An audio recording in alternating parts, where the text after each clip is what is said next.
That's not what these animals expect or want. Talking about the urban cowboys that have suddenly become famous. First on Twitter, and I think there's some YouTube now. And of course, the media has taken it and ran with it. Your mayor said, that's not what these animals expect or want. Now, that's a pretty profound statement if you think about it. Because when you say what someone or something does or doesn't expect or want, it implies that you've had conversations with them, that you understand them, that you can relate to them, that you have a certain affinity, a certain closeness for them.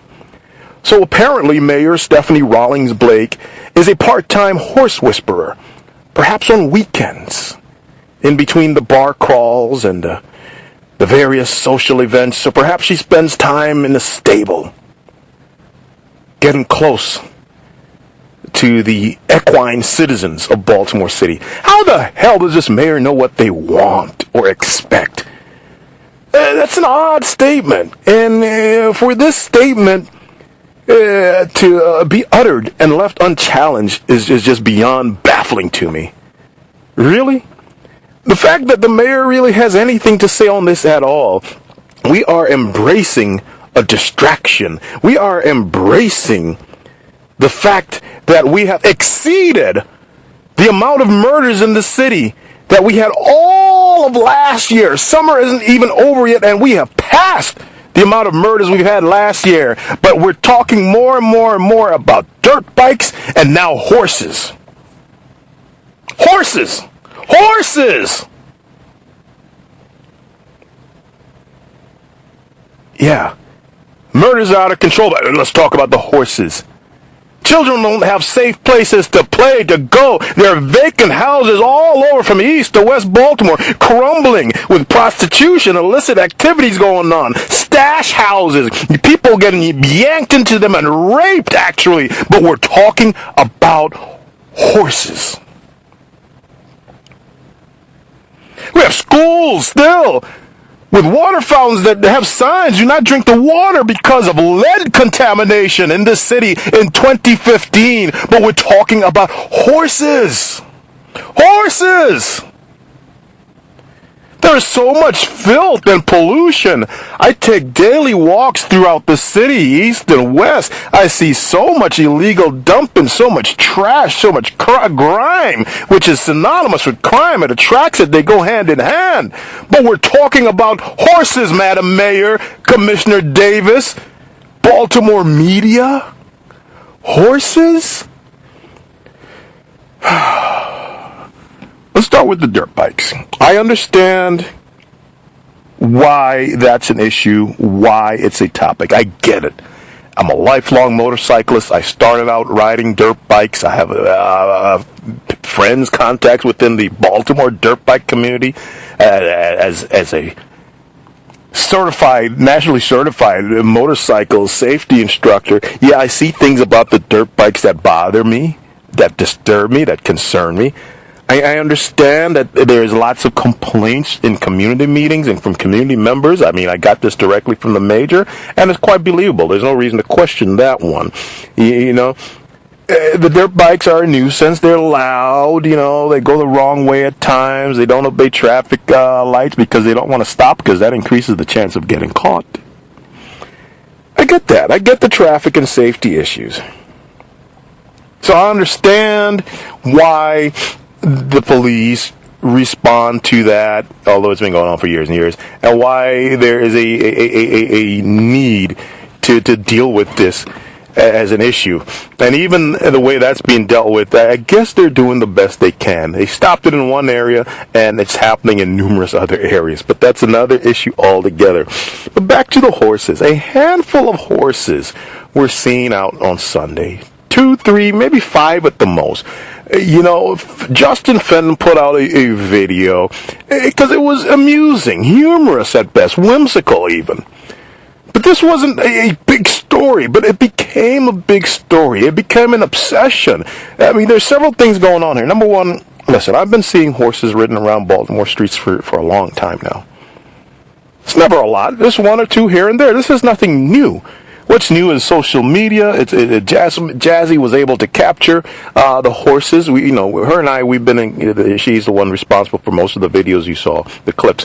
We've been in contact with each other for a long time before this issue, but particularly when she got those clips and before it went viral. And we've been having an offline, a private conversation and back and forth about this. But white Baltimore apparently had never seen this, because if your entire Baltimore experience subsists of Federal Hill or Canton or Fells Point or any of these other areas, chances are you've never seen young black boys riding in the street on horses. So I could understand how it could seem like this is something that's just so out of this world. And that's cool. I get it. But this is not new. But it highlights the tale of two Baltimores, the reactions I saw from so many about the novelty. Other than the Arabers, most of you apparently haven't seen that. And the whole concept of black boys riding horses is so foreign to many of you. It's like, whoa, what the? Call it just another aspect of the charm of Charm City, if that makes you feel better. But if you look at the clips, you notice a few things. The horses appeared to be generally healthy and happy, so I'm not sure why the mayor said that's not what they expect. I mean, you didn't see them. Let me tell you something. I grew up around horses. Dad is taking care of them. Uncle had them when I lived with my uncle for a while in Pennsylvania as a teenager on a huge estate, mansion. He had a lot of money, but all the kids, we had chores still. And my household duty was to take care of the horses. You know why you don't see any videos of James MacArthur riding horseback? Because I suck at it. I weigh almost 300 pounds, 6'4". The horses don't like me on their back, most of them. I haven't found the right one yet. They're always acting like they just don't want me there, and they're trying. It's not pretty. So you won't see videos of me on their back. But these horses we saw, I mean, there's a difference. And if the horses are happy, you can tell. He's trying to get that bastard off his back. He's rearing up. He's doing things. No, these horses are just trotting along doing their thing. They appear to be happy. They appear to be healthy. But I haven't talked to them, so I don't know. Someone said one of the riders looked like he didn't know what he was doing. Well, maybe he's not an expert, because he doesn't have an arena, a pasture, a field, or a paddock to practice in every day. But to be honest, the riders seem fairly competent. And they actually maintain better lane control and positioning than many drivers I see around town. People can't drive here. This is a fact proven by independent insurance institutes and studies that the driving in Baltimore is atrocious. We have lots and lots of preventable accidents here. As a matter of fact, we typically lead the country in major cities. We're usually in position 1, 2, or 3 for preventable accident claims. This is objectively measured by insurance, not my opinion. But these riders, they were not a traffic nuisance. They were not all over the road. I don't think there were any complaints to the police about them. So why is this now a problem, apparently being addressed and dealt with by City Hall and the police department? They're making statements. They're going to get to the bottom of it. Really? Get to the bottom of the friggin' murders. Solve the case of Mackenzie Elliott, killed over a year ago, 3 years old, shot by a stray bullet. We were promised an arrest. Nothing has happened. No leads, no nothing. Get on that and leave the damn horses alone. Speaking of driving, when are we going to deal with our ridiculously aggressive drivers around here? They're just downright dangerous, rude, inconsiderate. I mean, you want to make a viral video? Set up a time-lapse video camera at some intersections and watch driver after driver after driver just run right through red lights like they weren't there. Watch how many pedestrians are nearly hit, or hit actually, regularly. I mean, this is a dangerous place on these roads. I take my walks and I have to dodge cars all the time. They come to make a right on red. They just roll right through. Doesn't matter if there's a pedestrian there. They speed up towards the red lights, oftentimes stopping halfway through the intersection. Get some special enforcement units on that. A real problem. They're truly endangering lives. They're lowering, degrading the quality of a life in this city. How about dealing with that, Madam Mayor? I often see police officers driving around talking on the phone. Besides the law, the state law, which apparently the police are exempt from, there's a city general order that prohibits city employees from doing that. How about enforcing that? We need a mayor and the police department that isn't so damn reactionary all the time. I think that has a lot to do with why we are where we are right now. That's what got us here in the first place, folks.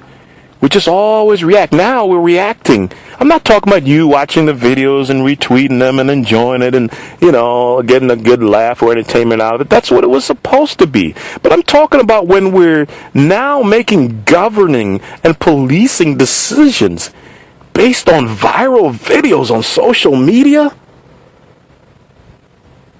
Something is very, very wrong when we get to that point in this city with all the problems we have. That's all I got. For BaltimoreSpectator.com, Baltimore Spectator, I'm Phil Spectator on Twitter. I'm James MacArthur, asking you, as I always do, what's up, Baltimore? Wake up.